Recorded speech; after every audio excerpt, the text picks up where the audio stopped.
തിരുവനന്തപുരം ആക്കുളത്ത് ആന ഇടഞ്ഞോടിയത് പരിഭ്രാന്തി പരത്തി. രാത്രി ഏറെ നേരം ഭീതി പരത്തിയ ആനയെ ഏറെ പണിപ്പെട്ടാണ് തളച്ചത്. പുത്തൻകുളം ഷാജിയുടെ ഉടമസ്ഥതയിലുള്ള അനന്തകൃഷ്ണൻ എന്ന ആനയാണ് ഇടഞ്ഞത്.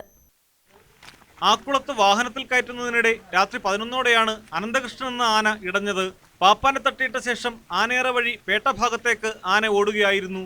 പിന്നീട് വെൺപാലവട്ടം ക്ഷേത്രവളപ്പിലെത്തിയ ആനയെ പാപ്പാന്മാർ അനുനയിപ്പിച്ച് തളച്ചു. നടയെടുത്ത് വെച്ചത് മാത്രമേ എനിക്ക് ഓർമ്മയുള്ളൂ. അപ്പോഴേ എന്നെ അടിച്ച് കളഞ്ഞു. അടിച്ച് കളഞ്ഞിട്ടാണ് പിന്നെ ഓടേണ്ടത്. പിന്നെ ഞാൻ അടുത്തോട്ട് എന്നെ അടുപ്പിക്കുന്നില്ല. ദേശീയപാതയിലും സമീപ റോഡുകളിലും ഇതുമൂലം ഏറെ നേരം ഗതാഗതം സ്തംഭിച്ചു.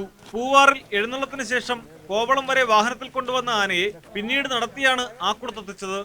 അവിടെ നിന്ന് വാഹനത്തിൽ കയറ്റിക്കൊണ്ടുപോകാൻ ശ്രമിക്കുമ്പോൾ ആന ഇടയുകയായിരുന്നു.